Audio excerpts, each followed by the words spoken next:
या धर्मसभेतल्या प्रत्येक विद्वानानं तुमच्या वयाकडे पाहून आणि मानवतेचा विचार करून तुमच्या जीवनाची गती ठरवण्यासाठी संशोधन केलंय आणि आपापले अभिप्रायही दिले. काय काय नाहीये या अभिप्रायांमध्ये. स्मृती, वृद्ध पराशर, याज्ञवल्क्य स्मृती, प्रायश्चित्तेन्दुशेखर, संवर्ग, यमस्मृती आणि देवल सगळे आधार ग्रंथ ढवळून काढलेत या सर्व विद्वज्जनांनी. पण तुम्हाला शुद्ध करून घेण्यासाठी कोणतीही प्रायश्चित्तेही नाहीत. त्यामुळे संन्याशाच्या मुलांना कुठल्याही धर्मशास्त्राच्या विधीनुसार उपनयन संस्कारही करता येत नाही. पण मग धर्माचार्य या सगळ्या उपलब्ध शास्त्रांमध्ये असंच म्हटलंय. हे पोरटी, आधी असला अधर्म कधी झालाच नाही. ते शास्त्र काय लिहिणार? कपाळ. बघा धर्माचार्य, यांचं मान्य केलं तर मग धर्माचार्य, शास्त्रच नसेल तर तुमच्या निर्णयाला कोणता शास्त्राधार? सांभाळून मुले, आम्ही तुमच्या वयाचा विचार करून तुमच्याशी मृदूपणे बोलतोय. आम्ही जो निर्णय दिलाय तो धर्मपीठाच्या सर्वंकष विचारांचा निर्णय आहे. मला असे नाही वाटत. धर्मपीठाचा निर्णय हा मानवाला जगायला सहाय्य करणारा धर्माचा असला पाहिजे. त्याऐवजी तुम्ही संन्यासाची पोरं, तुम्हाला जीवनगती नाही, शिक्षण नाही, हे ऐकायला मी इतक्या लांबवर आलो काय? प्रतिष्ठान, पैठण हे सर्वोच्च धर्मपीठ आम्हा पोरक्यांच्या हत्येमध्ये प्रतिष्ठा मानणार आहे का? आणि तसंच असेल तर धर्माचार्य, आम्हालाही आमच्या माता पित्यांप्रमाणे मृत्यूदंड द्या.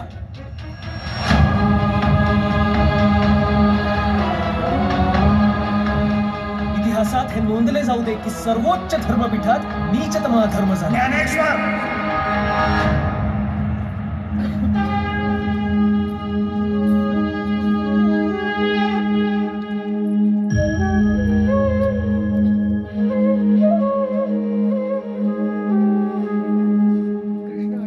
अरे तुला काही पाचपोच धर्माचार्यांसमोर शहाणपणा? असलं काय ज्ञान प्राप्त केलेस रे तू? हरी सर्वत्र भरलाय, सर्वांभूती एकच आत्मा आहे, हे ते ज्ञान. वा वा वा वा वा, ऐकलं या कार्ट्याचं ज्ञान? हरी सर्वत्र भरलाय म्हणे, इथे तिथे सर्वत्र. हे मूर्खा, पाहिलास का तो रेडा? नाव काय रे त्या रेड्याचं? ज्ञाना नाव आहे, ज्ञाना. जी ज्ञाना, ज्ञाना. त्याचंही नाव ज्ञानाच. मग तुझा आणि त्याचा आत्मा सारखाच का? होय, परमेश्वराच्या कृपेने एकच आत्मा अनेक रूपे घेऊन नटलाय. मग आता तू जे बडबडतोयस त्यातला एक शब्द जरी त्या ज्ञानानं उच्चारला तरी आम्ही विचार करू. साक्षात भगवंत तुमच्या ठाई आहे. आपण म्हणाल तसेच होईल.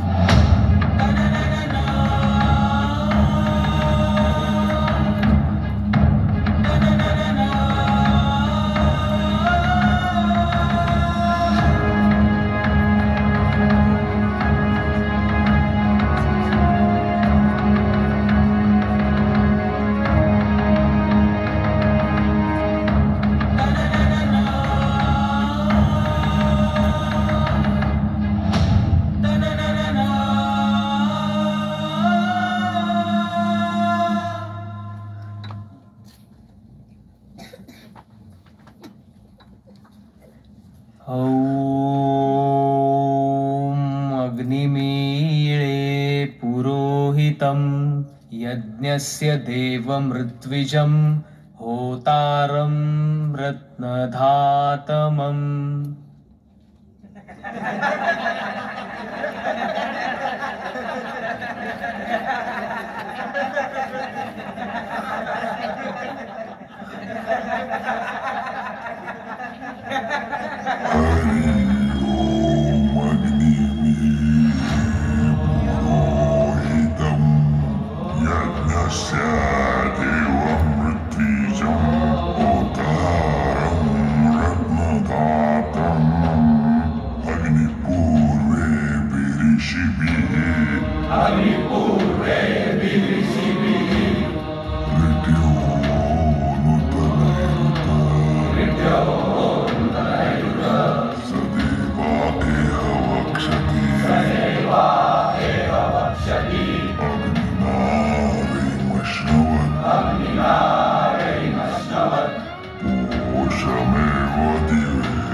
शास्त्री,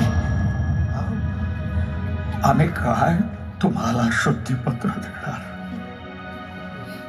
तुम्ही प्रत्यक्ष चैतन्य स्वरूप भगवंताचे अंश.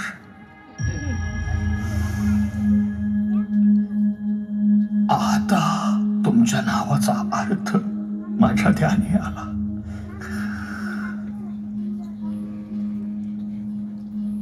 मोठा निवृत्ती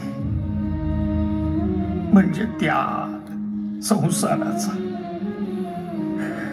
आणि हा त्याग केल्यानंतर मिळते ते ज्ञान, ईश्वराचे अवधान, आणि त्यानंतर जो मार्ग मिळतो जीवाला तो सोपान.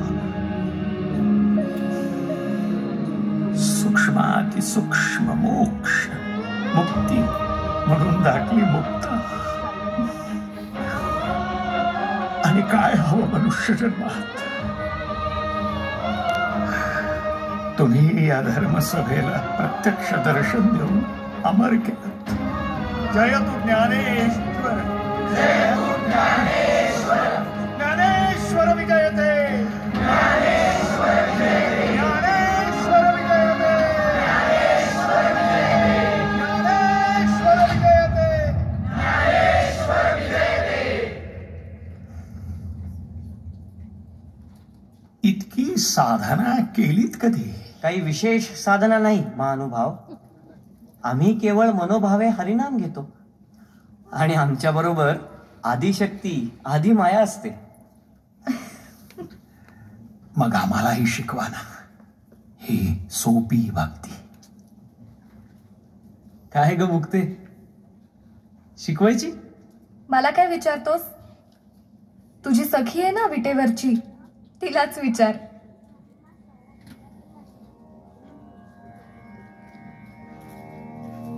तू विटेवरी सखये बाई हो करी कृपा, माझे मन लागो तुझ्या पायी हो करी कृपा. तू सा